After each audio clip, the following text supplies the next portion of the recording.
quand je parlais d'acte 2 des Gilets jaunes, il faut un soulèvement populaire où toutes les forces populaires viennent se mettre contre l'oligarchie financière. N'oubliez pas que l'acte 2, le confinement, va liquider toute une classe moyenne d'indépendants. Ce ne sera pas le too big to fail, ça va être le too safe, too small. On ne vous sauvera pas parce que vous êtes trop petit. Tous les gens qui sont en trésorerie flux tendu vont mourir. Le projet oligarchique, là, c'est de détruire tout le petit travail indépendant, c'est-à-dire les gens libres. Toutes les insurrections populaires ont toujours commencé par la remise en cause, un brûlé des registres de dette. Et ça va être, on sait très bien d'instinct où se trouve l'ennemi. Gouverner, c'est prévoir, et qui ne prévoit pas court à sa perte.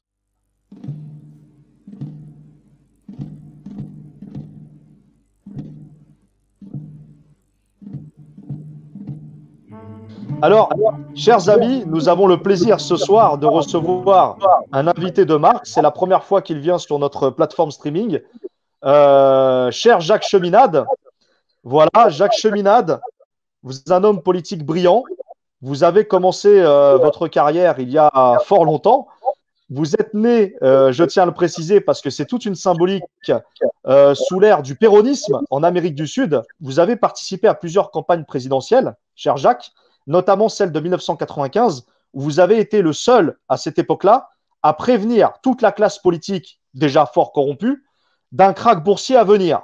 Vous aviez également prévenu de ce qui allait se passer pour 2008 et c'est arrivé. Vous aviez été un des rares personnages politiques à lutter contre l'oligarchie financière à chaque campagne municipale, présidentielle, législative, à laquelle des candidats de Solidarité et Progrès se sont présentés, et justement ce que ça pouvait provoquer en termes de conflits géopolitiques et militaires. Cher Marc-Gabriel Draghi, bonsoir à toi. Donc, tu es juriste de formation. Tu as écrit un livre qui aujourd'hui devient une base, je dis bien une base, de travail pour beaucoup de gilets jaunes, y compris les gilets jaunes constituants, si on veut se référer de manière pédagogique à l'histoire de la dette dans le monde et aussi l'histoire de la création monétaire. Donc, je présente le livre que tu as écrit aux éditions KA, donc qui était une édition tunisienne, qui présente ce livre, donc le règne des marchands du temple, le gouvernement des banquiers. D'une manière, bon, comme je l'explique dans mon livre aussi, la dette, il y a forcément aussi un aspect moral. C'est-à-dire la dette publique, on le voit avec l'Union européenne, avec le traité de fonctionnement de l'Union européenne qui a repris, on en parlera, l'article 25 de la loi du 3 janvier 1973. On voit qu'en fait, la dette publique, elle sert à nos politiques à orienter leurs programmes, justement. Ils nous proposent des mesures, des réformes, parce qu'on doit lutter contre cette horrible dette publique qui gangrène notre pays depuis la fin des années 70. Donc on la voit souvent comme une menace, comme une épée de Damoclès sur notre nation, et c'est elle qui donne la marche à suivre, en fait, des programmes politiques de nos gouvernants. C'est Raffarin qui disait l'élection présidentielle, c'est plus seulement l'avis du peuple, c'est l'avis du peuple et des créanciers. Donc en fait, les politiques maintenant, ils sont soumis à la volonté de moins en moins du peuple, mais surtout des créanciers. Une grande partie, je dirais pas toute la dette publique, mais une grande partie de la dette publique est illégitime. C'est votre slogan à vous, les Gilets jaunes constituants, c'est la dette odieuse, la dette illégitime. Comme on va le voir, par son mécanisme et par la manière dont elle a été créée, une grande partie est illégitime et en fait, elle sert à nos politiques, bon, maintenant c'est à l'Union européenne, à nous imposer une cure d'austérité et des réformes économiques et sociales qui vont dans le sens de la casse. Vous parlez des hôpitaux publics. La casse de l'hôpital public, elle s'est surtout faite à partir des années 2000. Le début des années 2000, c'est aussi l'adoption de l'euro. Juste à préciser, la dette publique est à séparer de la dette des ménages et de la dette des entreprises.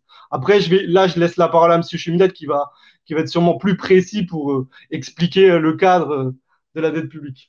Alors, je vais être peut-être moins précis, mais aller au fond de la question, je pense. Une dette, c'est un créancier et un débiteur. Donc, un qui a un pouvoir et l'autre qui l'a pas. Lorsque le créancier prête au débiteur et que c'est lié à un travail qui est au bénéfice des deux, à l'économie physique, à l'économie productive, disons, c'est une chose qui peut s'envisager. Mais lorsque la dette devient une chose en soi, détachée de toute direction, détachée de toute intention, à ce moment-là, elle vient un pouvoir de l'oligarchie des créanciers. Et cette oligarchie des créanciers réduit ceux qui sont les débiteurs dans toute l'histoire, un état d'esclavage, de servitude, un état aussi de prison pour dette, en prison pour dette, ou à l'état de ce qu'on appelle aujourd'hui le péonnage, du nom des péons qui travaillaient dans les grandes propriétés d'Amérique du Sud. Donc le péonnage, ça veut dire qu'on travaille pour quelqu'un, on est asservi à ce quelqu'un et on produit pour lui. Alors ceux qui savaient très bien ça, c'était ceux qui étaient, disons, à l'origine du judaïsme, où on disait dans le judaïsme, tous les 7 ans, il faut une relâche des questions de dette, parce que ça ne peut pas durer. Et le Devarim lui-même disait, je le cite, tous les 7 ans, on fera relâche, tu feras relâche. Quand on aura proclamé la relâche en l'honneur de l'Éternel, tout créancier qui aura fait un prêt à son prochain se relâchera de son droit. Il ne pressera pas son prochain, c'est-à-dire à la 6e année, tu ne vas pas aller l'emmerder, et son frère pour le paiement de la dette. Et puis tous les 50 ans, il y a le fameux jubilé, le Yoel, ce qu'on appelle là le Yoel.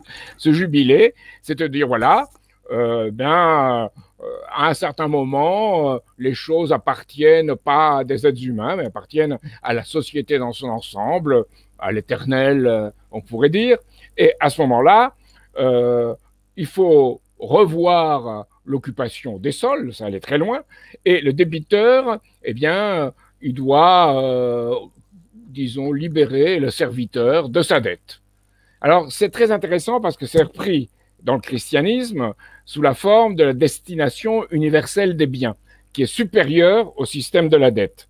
Donc, je pense qu'il est très important de situer les choses de cette façon et de voir que, normalement, un État souverain, et Georges Boris, le conseiller de Mendes France et de la France libre, disait si l'État ne contrôle pas la monnaie, c'est la monnaie qui contrôle l'État à travers la dette. Et c'est exactement la situation dans laquelle on est aujourd'hui. Mais alors à l'échelle du monde, à l'échelle internationale, avec une montagne de dettes qui traduisent une oppression. Et ce sont les États qui servent en quelque chose d'intermédiaire à cela. Alors, on devrait rentrer peut-être à un moment donné sur ce qui est une dette légitime et une dette illégitime. Je pense que c'est essentiel aujourd'hui pour comprendre comment on fait un audit, qui participe, et comment se fait-il qu'un État soit intermédiaire. Alors, il y a la fameuse loi de 73, mais il y a le traité sur le fonctionnement de l'Union européenne et des lois de 93 et 98 qui, elles, disent pas question que la banque centrale, que ce soit une banque centrale d'un État ou la banque centrale européenne, avance de l'argent au Trésor. Alors, qui l'avancera en ce cas-là? Les États qui s'endettent auprès des banques, qui deviennent prisonniers du système de banques. Alors, pas de toutes les banques, mais des 20 ou 25 mégabanques, les grandes banques dans le monde. Et, ajoute l'autre loi, personne ne doit donner d'ordre, ni à l'échelle européenne, ni à l'échelle nationale, à cette banque centrale européenne, qui doit être indépendante. Elle n'est pas indépendante du tout. En fait, c'est une banque qui est une sorte de mécanisme qui exerce le véritable pouvoir au sein de l'Union européenne, et ce mécanisme sert tout le système financier existant. Et il est un relais à travers l'euro de tout le système financier et monétaire international aujourd'hui, qui est un système basé sur de la fausse monnaie, où il n'y a même plus d'économie de marché, puisque c'est dominé par ces institutions financières. C'est-à-dire une partie du budget va dans le paiement des intérêts de la dette. Et est-ce que c'est pas le problème ne se situe pas plus du point de vue des intérêts de la dette, ce qu'on appelait dans le passé l'usure, que la dette en elle-même? Alors, je dirais, c'est pas pour rembourser de la dette, c'est pour avoir encore plus de dettes. La dette crée la dette dans ce système-là. Les pays du tiers-monde le savent très bien, puisque du tiers-monde, on les appelle émergents aujourd'hui, mais comment on a procédé? On les a fait s'endetter pour pouvoir importer. Donc, on les a fait s'endetter dans des conditions où le plus fort les contraignait à cet endettement. Et après, comme vous-même vous le savez, quand vous endettez auprès d'une banque, qu'est-ce que vous payez d'abord? Les intérêts. Et après seulement le principal. Pareil sur ces pays. Ils ont payé les intérêts. Mais comme ils pouvaient payer, on a mis des intérêts sur les intérêts. Et c'est les intérêts composés. Et on appelle ça l'arithmétique des banquiers. C'est-à-dire qu'ils ont payé 2, 3 fois leur dette et ils se trouvaient à la fin encore plus endettés qu'ils n'étaient au départ. Donc il y a une dette qui engendre une dette. Et au profit de qui? Au profit des institutions financières qui elles-mêmes peuvent se procurer de l'argent fictif, de la fausse monnaie constamment. Donc, ce que dans une note sur le troisième tome du Capital, Marx avait prévu puis qu'il écarte, c'est crédit et capital fictif. Là, on a du capital fictif, du crédit qui ne correspond qu'au pouvoir de ceux qui le détiennent, sans créer rien dans l'économie physique, dans l'économie réelle. Et qui a créé ce système, qui a participé à la création de ce système? Bon, il existe depuis longtemps, mais qui l'a consacré, pour aller plus loin, des Français. Henri Chavransky, qui était à l'OCDE, Jacques Delors, qui était à la Commission européenne, et Michel Cantu, qui était, lui, au Fonds monétaire international. Et tous ces gens-là ont pensé qu'on attirerait peut-être de l'argent en France en s'endettant, que cet argent servirait à l'économie, ça serait très bien de s'endetter comme ça. Et les Américains qui ont vu ça, ils disent, mais c'est merveilleux, on va faire ça partout. Et on va appliquer partout le consensus de Washington, qui est ce qui avait été décidé, qu'on ferait payer à tout prix les pays du tiers-monde, mais que dans le monde entier, ça serait comme ça. Et pour payer ces crédits, on disait à ces pays, pour rembourser ces crédits, on disait aux pays du tiers-monde, eh bien, vous allez réduire vos dépenses d'éducation, d'hôpital public, de santé publique. Et aujourd'hui, ces pays se trouvent dépourvus dans la santé publique, à travers cette logique-là, qui est une logique d'oppression financière. Et en fait, nous, notre avenir, on dit souvent l'Afrique est l'avenir du monde, mais en fait, notre avenir, c'est ce que connaît l'Afrique. Donc, le système, il est exactement le même que ce que connaissent les Africains. Thomas Sankara en parlait très bien dans son discours d'Addis Abeba, où il montrait bien qu'on avait le même ennemi. Les classes moyennes occidentales ont les mêmes ennemis que les Africains. Donc, comme l'a dit très bien M. Cheminade, c'est un système, c'est le système de la dette. Donc, il est impossible d'en sortir si on n'est pas réellement souverain, c'est-à-dire si on n'a pas la souveraineté monétaire. La dette va encore exploser et on est loin d'en sortir si on ne change pas le logiciel. Et les Gilets jaunes, c'est un mouvement populaire qui s'est emparé de cette question. Donc, pour moi, j'étais obligé de m'y intéresser et de le soutenir parce que j'ai vu que les Gilets jaunes se sont focalisés sur la vraie question, à savoir la souveraineté monétaire et la question de la dette. On nous casse les oreilles avec la dette depuis tout le temps, en fait. Dès qu'on parle de politique, on parle de la dette. Donc voilà, c'est pour ça que j'ai soutenu les Gilets jaunes presque dès le début, parce qu'il faut être honnête, j'y croyais pas dans les premières semaines. Jacques, même question. Est-ce que tu avais vu ça dans le mouvement des Gilets jaunes dès le départ? Est-ce que c'est une des raisons de ton soutien ou pas? Oui, dès le départ, pourquoi? Je venais d'Amérique du Sud et j'étais dans les années 1960, au début, ça paraît presque après histoire aujourd'hui, dans un village d'Auvergne qui s'appelle Sauxillange. Et je voyais tous les gens sortir leurs chaises le soir et discuter dans la rue, parler, et il y avait une certaine forme de démocratie de base. Et puis sont arrivées la télévision, les ordinateurs et tout le reste, et est arrivée toute une subculture, une contre-culture qui les a détournés de ce type de discussion. Et tout à coup, je vois arriver les Gilets jaunes, qui, à travers justement les instruments de cette contre-culture, qui se retournent contre eux, qui sont retournés contre eux à travers Facebook, à travers le Google Maps, ils se reconnaissent, ils se réunissent et ils vont sur les ronds-points. Et pour moi, les ronds-points, c'était les chaises qu'on sortait le soir à Sauxillange, Puy-de-Dôme, avec les gens qui discutaient. Alors, je les ai vus discuter de la question de la dette, qui me paraissait fondamentale en plus, raison de plus pour être avec eux. Et j'ai vu peu à peu comment on essayait de les détourner de cette question fondamentale de la dette et de la question financière. Et aujourd'hui, je vous suis très reconnaissant à vous de remettre cette question sur la table et nous aider à le faire. Et je pense qu'il y a un répondant très grand, peut-être aujourd'hui seulement d'une minorité, mais qui est en résonance avec la majorité du peuple français, parce qu'on est dans un pays où le principe de la Constitution, c'est le gouvernement du peuple, par le peuple, pour le peuple. Et là, je sentais ça à travers cette demande des Gilets jaunes. Et je pense qu'aujourd'hui, notre devoir, notre mission, c'est de faire tout pour enrichir et développer ce débat et lui donner des dents. Toutes les insurrections populaires ont toujours commencé par la remise en cause, brûler des registres de dette. Et ça va être, on sait très bien d'instinct où se trouve l'ennemi. Dès le début, en fait, même moi, je me rappelle à l'acte 1, au premier acte, on parlait déjà de la dette sur les ronds-points. Sur les ronds-points du 91, je me rappelle, le tout premier qu'on a connu, c'était Sainte-Geneviève-des-Bois avant celui de Montlhéry. On parlait déjà des intérêts de la dette. Alors, pas de la dette dans ce sentier, mais des intérêts de la dette. Puisqu'on était dans une démarche chez les Gilets jaunes du début du 17 novembre 2018, une démarche de contrer la pression fiscale de l'État. C'était les premières revendications, c'était la pression fiscale. Et dans la pression fiscale, les Gilets jaunes parlaient du CICE, ils parlaient de l'ISF, principalement. Mais il y en a d'autres je me rappelle, qui me sortaient. Mais attendez, vous parlez de l'ISF, CICE, c'est rien ça par rapport aux intérêts de la dette. Rien que les intérêts, c'est 40 milliards. 42 milliards pour 2009. Donc, les gens avaient déjà compris ce système-là, en fait, avaient compris que si on devait chercher de l'argent, il fallait le chercher dans cette problématique au moins des intérêts de la dette. Au moins ça. S'il n'y a pas un retour réel des Gilets jaunes sur le terrain, c'est-à-dire de l'action, on pourra toujours débattre de l'annulation de la dette ou de la répudiation de la dette. Il n'y aura pas les moyens concrets de faire pression sur nos politiques ou par d'autres moyens s'il n'y a pas un retour en force des Gilets jaunes.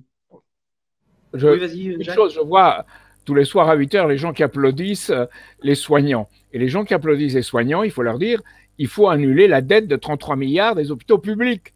Ça doit être sur la table. Et ça doit être un point de regroupement de toutes ces forces et mettre ces gens qui sont un peu idéalistes, qui applaudissent, mais qui ont un sens profond de ce qui se passe quand même, de ceux qui ont vraiment risqué leur peau, et des autres qui l'ont pas risqué du tout et qui n'ont pu rien prévoir. Ces gens-là, il faut les mettre dans le coup. Et si on met ces choses dans le coup, je pense que ce que tu dis est absolument vrai. On va vers un second acte, et un second acte beaucoup plus intéressant encore que le premier. On est dans un système, on est sur la nef des fous, dans un système complètement qui ne peut pas tenir. Aujourd'hui, la Réserve fédérale américaine vient de décider qu'il n'y aurait plus de risque, vous pouvez vous endetter, vous pouvez avoir tout ce que vous voulez, l'État est là pour secourir les escrocs. Donc, il faut dire les choses comme elles sont, ou les titulaires de la fausse monnaie. Donc, on a tout un système qui maintenant repose sur cela, mais la Réserve fédérale américaine, la Banque de France, la Banque d'Angleterre, la Banque centrale européenne, toutes les banques, elles peuvent produire beaucoup de monnaie, qui est de la fausse monnaie, et qui circule à la vitesse de la lumière avec l'aide de Google, Apple, Facebook, tout le numérique. Mais elles ne peuvent pas produire des masques, elles ne peuvent pas produire des ventilateurs, elles ne peuvent pas produire des tracteurs, elles ne peuvent pas produire des ponts, des routes. Alors, il y a toute une révision de tout le système économique sur lequel nous vivons, auquel il faut procéder. Et ça doit être fait dans le cadre et français et d'une coopération internationale. Il y a là un système qui n'a pas d'avenir. Et nous, ce que nous devons rétablir, c'est un système qui a un avenir, avec tous les gens qui pensent que gouverner, c'est prévoir, et qui ne prévoient pas court à sa perte. Pour aller dans le même sens que M. Cheminade, je voudrais aussi apporter une précision.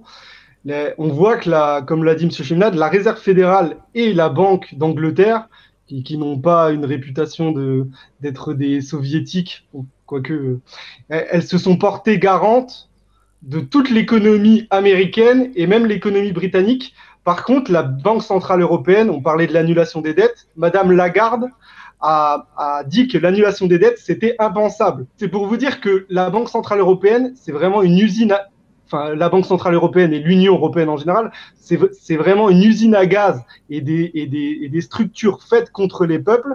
C'est-à-dire, nous, on n'a que les inconvénients. On n'a même pas des banquiers centraux qui prennent les risques, entre guillemets, de la Réserve fédérale et de la Banque d'Angleterre. Les Américains et les Britanniques, ils ont quand même un peu l'illusion que leur gouvernement leur vienne en aide, même si c'est faux, parce qu'en fait, c'est des stratégies, comme l'a dit M. Cheminade, c'est pour garantir la sécurité des voleurs et des gangsters. Mais nous, dans tous les cas, on va payer, quoi qu'il arrive. Et je voulais juste apporter cette précision que la Banque centrale européenne est encore plus dure que la Réserve fédérale et la Bank of England. C'est ce que j'ai appelé le virus bureaucratique des serviteurs. C'est-à-dire qu'on n'est pas, on s'incline, on se soumet, et voilà. C'est, excusez-moi de la comparaison encore une fois, mais c'est Pétain face à Hitler, hein, dans un certain sens. Toute chose égale par ailleurs, et je ne veux pas exagérer non plus cette comparaison, mais c'est ce mécanisme de servitude volontaire que manifestent aujourd'hui les Européens, et c'est terrible à voir. Mais si on compare cette situation en 1945, où on a un Conseil national du crédit, on a une vraie banque nationale, à ce moment-là, on investit avec du crédit, mais du crédit public, qui est dirigé par un État qui est, disons, directement ou indirectement orienté par un intérêt général, pas toujours, mais souvent, Et cet État parvient en 1962 à reconstruire complètement une ville comme Brest. Pas avec l'épargne, avec un crédit qui a été orienté et un peu d'impôts, parce qu'on n'est pas riche à ce moment-là, avec un crédit qui permet de reconstruire Brest et d'avoir Brest reconstruit en 62-63. Donc aujourd'hui, c'est l'inverse. On voit toute une politique qui dépouille notre pays comme on a dépouillé les pays du tiers-monde, les pays émergents, de la même façon, avec un système qui branche le système fiscal sur le système d'endettement international. C'est pour ça que s'il faut un jubilé, il faudra un jubilé à la fois sur le système d'endettement international, mais aussi le système d'endettement des consommateurs. Il faut un double jubilé, il faut y réfléchir.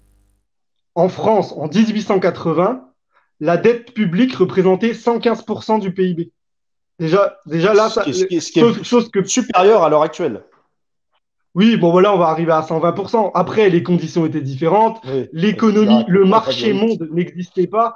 Et après, comme m'a dit Monsieur Cheminade, faut tout remettre dans son contexte. Mais l'influence de la haute banque et la dette publique, je veux dire la domination par la dette publique, était déjà présente.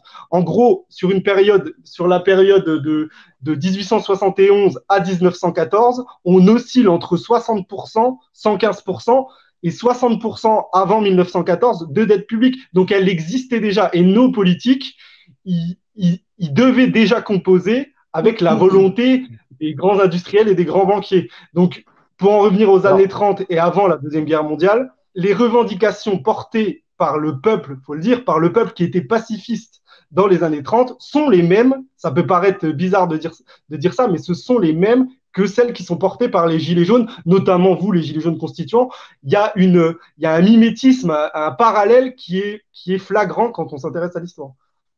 Alors, revenons au début de la Troisième République. Il y a un banquier qui s'appelle Henri Germain. Et Henri Germain dit il faut que la banque soit nationale et qu'elle finance à 0% d'intérêt l'État. Tout le monde lui tombe dessus, il est éliminé, il n'a plus aucun pouvoir. Si, il garde un certain pouvoir de banquier, mais tout à fait réduit à un rôle mineur. Et puis, tout le monde s'endette sur la base d'une économie, disons, qui devient de plus en plus une économie de pillage. Pillage colonial, pillage en Europe, système d'endettement avec la Russie, etc., etc. Et on voit, par exemple, Théophile Delcassé, le ministre des Affaires étrangères, décider qu'il faudra faire des chemins fer en Russie, mais qu'il les fera pour aller vers la frontière allemande, pour préparer l'armée russe à une guerre contre l'Allemagne. Donc tout le monde pense en termes du conflit. On ne pense plus en termes d'une coopération de développement mutuel, on pense en termes d'un conflit. Et en effet, le conflit éclate, et en France, en 4 ans de guerre, on dépense à peu près quelque chose qui est de l'ordre de 13 ans du budget d'avant-guerre. Donc évidemment, la dette partout. Tout le monde est endetté. Vis-à-vis de qui? Vis-à-vis en particulier des États-Unis, de l'Angleterre, et la France, à partir de là, doit faire un choix. Où est-ce qu'on prend la décision qu'une partie de ces dettes seront annulées, qu'on ne veut plus rentrer dans ce système-là, ou on se soumet? Et là, on s'est soumis, et c'est là que vient cette synarchie, c'est de son famille, appelons-le comme on veut, qui exerce le pouvoir de fait, et qui, au moment du Front populaire, font des pressions, des instruments de pression tels sur le gouvernement du Front populaire qu'il ne peut pas faire la politique que peut-être certains au sein du Front populaire avaient une intention de faire. Donc, on se soumet en particulier à la Banque d'Angleterre qui joue un rôle de très forte pression vis-à-vis de la France. Et en même temps, on lance, je dirais, l'escroquerie criminelle du national-socialisme, où, sous une forme soi-disant nationale et socialiste, il ne faut pas oublier, qu'est-ce qui est au-dessus de ça? Quelque chose qui est peu connu, la Banque des règlements internationaux de Bâle, qui, elle, réunit toutes les banques du monde dans une espèce de réseau qui est une oligarchie de l'oligarchie de l'oligarchie au carré, ou à une très forte puissance, et où se trouve un véritable pouvoir, avec toutes ces extensions qui seront Bilderberg, la commission trilatérale ou autres, mais qui sont relativement secondaires par rapport à ces institutions de banquiers centraux rassemblés avec l'idéologie impériale traditionnelle de l'Empire britannique.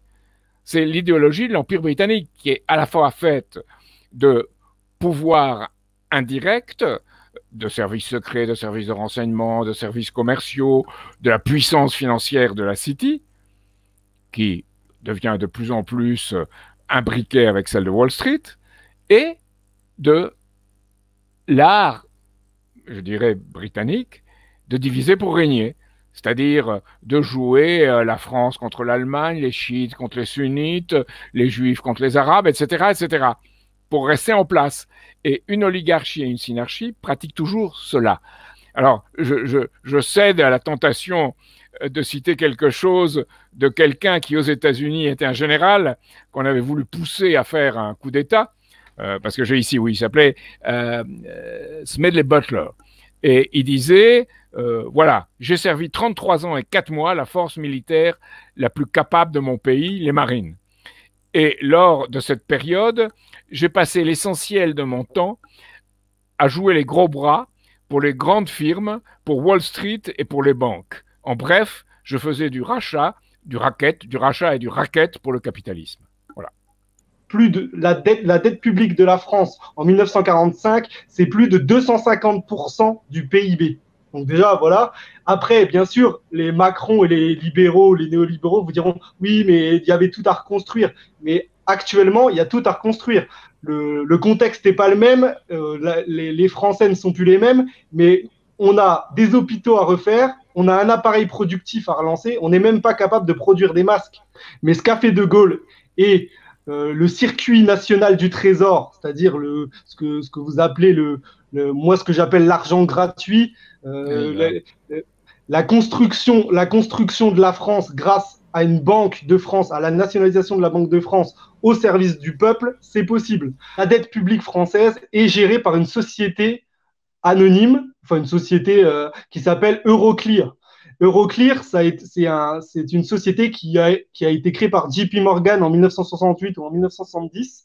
Et c'est important de comprendre ça parce que, en fait, ça a organisé l'interdépendance des économies européennes. Euroclear a fusionné plusieurs sociétés, une néerlandaise, belge et française, pour gérer la vente de nos titres de dette. Donc, ça explique pourquoi il y a une gestion qui est profitable aux grandes banques privées, parce que maintenant, du coup, elles sont anonymisées par l'ordonnance de 2014. Mais tout ça, ça s'explique par des mécanismes imposés par l'Union européenne. Et juste pour la parenthèse, Euroclear, c'est une chambre de compensation. C'est un peu difficile à expliquer. Je vais pas les règlements, livraison, je vais pas rentrer dans les détails. Mais il y a une autre chambre de compensation qui est connue, c'est Clearstream. Je pense que ça dit quelque chose à tout le monde. L'affaire Clearstream avec Nicolas Sarkozy, qui elle est détendue et qui elle appartient à Deutsche Börse. Et Deutsche Börse, il y a aussi un des gros actionnaires de Deutsche Börse, c'est The Vanguard Group. Donc on peut tout retrouver. C'est pour expliquer que les titres de dette des États européens sont clairement gérés par des banques anglo-saxonnes et que l'Union européenne organise la gestion de ces dettes par le capitalisme anglo-saxon. Quand je parlais d'acte 2 des Gilets jaunes, il faut un soulèvement populaire où toutes les forces populaires viennent se mettre contre l'oligarchie financière. N'oubliez pas que l'acte 2, le confinement, va liquider toute une classe moyenne d'indépendants. Ce ne sera pas le too big to fail, ça va être le too safe, too small. On ne vous sauvera pas parce que vous êtes trop petit. Tous les gens qui sont en trésorerie flux tendu vont mourir. Le projet oligarchique, là, c'est de détruire tout le petit travail indépendant, c'est-à-dire les gens libres. Ces gens-là, ils vont être dans la rue et ils vont se mettre du côté des Gilets jaunes qu'ils critiquaient avant. Il faudra fuir les centres-villes, reprendre les ronds-points, attaquer les malls à l'américaine, les temples de la consommation. Pour moi, il y a plusieurs stratégies à adopter. Il faut profiter de cette mise sous pression et faire en sorte que le peuple reprenne en main l'agenda politique pour imposer justement un moratoire pour la dette ou une proposition d'annulation de dette. Il n'y aura pas d'annulation de dette. Il faut reprendre notre monnaie. Mais moi, je suis pour l'annulation de dette. Mais en fait, c'est la mort à la dette. Il faut reprendre notre monnaie, utiliser l'inflation, comme l'avait fait De Gaulle dans les années 60, à une petite échelle, et la dévaluation, parce qu'on a le marque actuellement, le franc, il sera forcément dévalué, ou le denier, ou je ne sais pas quoi. Donc, mais par contre, pour sortir de l'Union européenne, il faut impérativement ne pas sortir seul. Moi, il y a une chose qui me paraît très intéressante, c'est de voir que certains pays, qui sont la Chine, la Turquie, la Russie, et pourquoi pas le Venezuela, qui achètent de l'or et qui se préparent à un nouvel ordre économique et monétaire international. Ils sont prudents, ils ont raison, mais peu à peu, ça se met en place. Et pour moi, Alors là, je vais peut-être vous choquer, mais les nouvelles routes de la soie chinoises sont une ébauche de ça. C'est des investissements dans les infrastructures, c'est des investissements dans quelque chose qui est physique. C'est pas dans des conditions parfaites, rien n'est parfait dans ce monde, mais si on voit la direction que ça a pris, c'est pas la même direction que celle de ce système financier, de capitalisme financier dévoyé, d'économie de casino qui domine aujourd'hui le monde occidental. Ce qui se passe dans le monde anglo-saxon avec le Brexit, il y en a qui ont analysé ça comme une reprise de souveraineté du peuple britannique. C'est un plan oligarchique. C'est un plan oligarchique qui vise à comme l'a dit M. Cheminade, à sauver les banksters et sauver ce qu'il y a à sauver. Le monde oligarchique va se sauver grâce à ce qui se passe aux États-Unis. Là, la Fed, elle a plus qu'à racheter des actions et c'est une soviétisation de l'économie américaine. Il n'y a plus de capitalisme dans le monde anglo-saxon. Comme l'a dit M. Cheminade, il n'y a plus aucun risque. Nous, l'Europe continentale, on est en train d'être détruits par notre Banque centrale européenne. Il y a une autre question que je voudrais soulever ici qui me paraît absolument fondamentale. C'est la faille. La faille, c'est la culture. C'est-à-dire que on n'a jamais eu une culture de la découverte, une culture de la vie, une culture de l'éveil des pouvoirs créateurs active. On a gardé un enseignement en France trop basé sur les codes, sur les formules, et pas assez se mettre dans les pas des créateurs et de faire s'épanouir dans les enfants, dans la population, ces pouvoirs créateurs de l'homme. Il y a cette sous-culture d'adaptation à la mode, aux paillettes, à l'ère du temps, qui ne va pas toucher la France profonde, mais qui touche tout un milieu intellectuel qui perd ses capacités créatrices. Alors, il y a un livre sur le Congrès pour la liberté de la culture, qui ça a été entre 47 et 60, 62, qui s'est mis en place, mais ça continue après, qui a été toute une politique mise en place au Royaume-Uni et aux États-Unis pour créer une culture qui soit pas du tout une culture des facultés créatrices de l'homme, que soit pas une culture, soit une culture du flash de l'instant, du choc, et une culture où on dissociait la culture de tout domaine vraiment cognitif. Ce que tu veux dire, Jacques, en fait, c'est qu'en France, depuis une cinquantaine d'années maintenant, depuis l'après-de Gaulle, on a un déficit terrible au niveau de la culture, de la vision à long terme, en fait, de la vision de notre univers, de la vision de ce qui nous entoure. Et c'est reproduit en fait par les élites dans l'éducation nationale, où finalement on est très terre à terre et on n'a jamais de vision à long terme. Et on est préoccupé par ces petites affaires entre soi. Toutes les pétitions, y compris celles pour Gabriel Matzneff et pour les gens qui pratiquaient la pédophilie de ces années-là, reflètent ça. J'en ferai pas une grande histoire parce que ça n'intéressait pas la France profonde. Mais ce qui arrive, c'est qu'il y a une partie de la culture qui est officielle avec Jack Lang qui est livrée à ces gens-là, et la réaction dans le reste de la France, c'est pas une culture créatrice, c'est le retour au folklore, le retour à une certaine, je dirais, repli sur soi aussi. Donc on a d'un côté ce retour au folklore et ce retour à une culture un peu niaise, et de l'autre côté, on a cette culture soi-disant éclairée, qui est en fait une culture de pervers, qui ne considère pas l'être humain comme quelque chose qui est voué au beau, au vrai et au bien. Quelqu'un comme De Gaulle, il est clair qu'il avait une énorme culture, et en fait, on voyait la dimension transcendantale. Il y avait une transcendance chez De Gaulle. Et si c'est lié à la culture, on voit bien, on le constate, nos générations, et comme on le voit avec M. Cheminade, je ne lui ferai pas l'offense de dire qu'il est né avant 1945, et nous, nos générations, on voit que la culture, une grande partie de la culture française a été détruite. C'est une petite note de pessimiste. Ça fera l'objet d'une prochaine émission, évidemment, parce que le gouvernement de transition... Je pense que même De Gaulle n'avait pas une éducation musicale. Donc ça manque beaucoup en France. Une éducation musicale classique. Et faire chanter les enfants dans les écoles très tôt et donner un sens de ce qu'ils doivent faire. Et je discutais avec des Italiens un jour à une réunion qui était une réunion où il y avait des militants de différents partis de gauche. Je disais, mais il faut faire une politique où il y ait ce sens collectif dans le chant. Et tout le monde se moquait de moi. Et l'Italien a dit non. C'est là où il y a un vote patriotique en Italie, c'est là où on chante. Donc, il y a cette culture en commun de faire quelque chose qui est plus beau quand on le fait ensemble que si chacun on le fait individuellement. C'est les fameux sens de la chorale. Et je pense que tout un État doit être à la fois une chorale et organisé pour le service public comme l'est un hôpital. Donc, il faut une chorale et un hôpital et penser l'État de cette façon-là. Eh bien, Jacques, tu as défini en fait ce que devrait être un État-nation en vérité.